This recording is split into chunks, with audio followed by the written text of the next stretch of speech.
Welcome to recipes in my way. இன்றைக்கி நம்ம அருமையான சுவையில் சாதம், சப்பாத்தி, பரோட்டா, பிரியாணி எல்லாத்துக்கும் பொருத்தமான ஒரு சிக்கன் கறி தான் செய்ய போகிறோம். இதை எப்படி செய்கிறது, இதுக்கு தேவையான பொருட்கள் என்ன பார்க்கலாம் வாங்க. 3/4 கிலோ சிக்கன் க்ளீன் பண்ணி எடுத்து வச்சுருக்கேன். இதில் 2 டீஸ்பூன் உப்பு, 1/2 டீஸ்பூன் மஞ்சள் தூள்,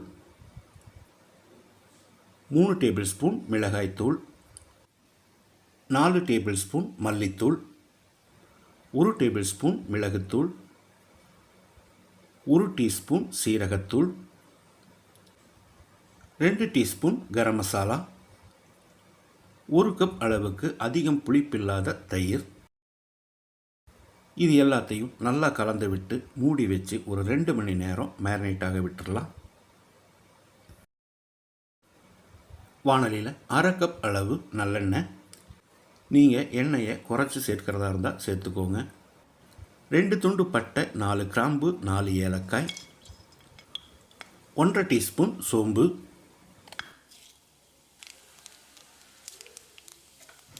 4 கொத்து கருவேப்பிலை, 200 கிராம் அளவுக்கு 3 பெரிய வெங்காயத்தை பொடியாக நறுக்கி வச்சுருக்கேன். இதை போட்டு பொன்னிறமாக வதக்கிடலாம்.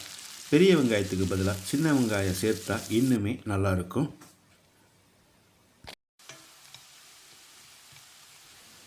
வெங்காயம் நல்லா வதங்கிருச்சு. 200 கிராம் அளவுக்கு 3 தக்காளியை பொடியாக நறுக்கி வச்சுருக்கேன். இதை போட்டுடலாம்.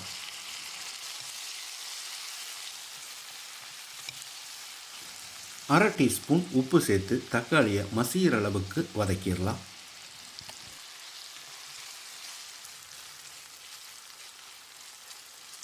தக்காளி மசிகிற அளவுக்கு வதங்கிருச்சு. 2 டேபிள் ஸ்பூன் இஞ்சி பூண்டு விழுது சேர்த்து பச்சை வாசனை போகிற அளவுக்கு 1 நிமிஷம் வதக்கிடலாம்.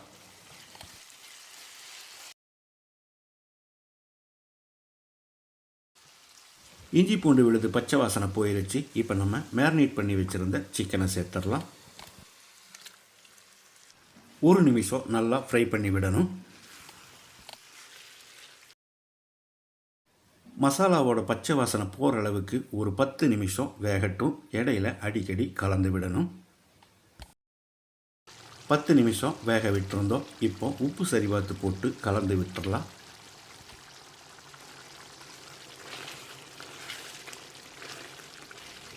குறைஞ்ச தீயிலே இன்னொரு 10 நிமிஷம் வேகட்டும். மூடி வச்சிடலாம். இடையில அடிக்கடி கலந்து விடணும். மிக்சி ஜாரில் 1/2 கப் அளவு துருவின தேங்காய், குழம்பு மாதிரி வேணும்னா இன்னொரு 1/2 கப் சேர்த்துக்கோங்க. 5-6 முந்திரி,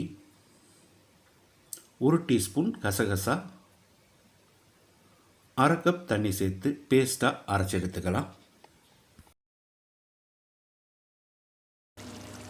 10 நிமிஷம் மூடி வச்சு குறைஞ்ச தீயில் வேக விட்டுருந்தோம். சிக்கன் நல்லாவே வெந்துருச்சு. இப்போ நம்ம அரைச்ச பேஸ்ட்டை ஊற்றிடலாம்.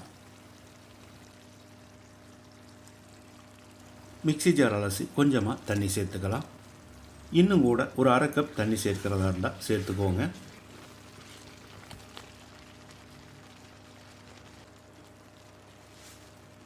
தேங்காய் அரைச்சி ஊற்றி கலந்து விட்டு மறுபடியும் ஒரு 5 நிமிஷம் கொதிக்கட்டும். மூடி வச்சிடலாம். அருமையான சுவையில் மணக்க மணக்க நம்மளோட விருதுநகர் சிக்கன் கறி ரெடி ஆயிடுச்சு. பொடியாக நறுக்கின மல்லி இலையை தூவி கலந்து விட்டு இறக்கிடலாம். இதே மாதிரி இதே அளவுகளோடு நீங்களும் செய்து பாருங்கள். இந்த வீடியோ பிடிச்சிருந்தா லைக் பண்ணுங்கள், கமெண்ட் பண்ணுங்கள், ஷேர் பண்ணுங்கள். சப்ஸ்கிரைப் பண்ணாதவங்க சப்ஸ்கிரைப் பண்ணுங்கள். மறக்காமல் பெல் பட்டனை கிளிக் பண்ணுங்கள்.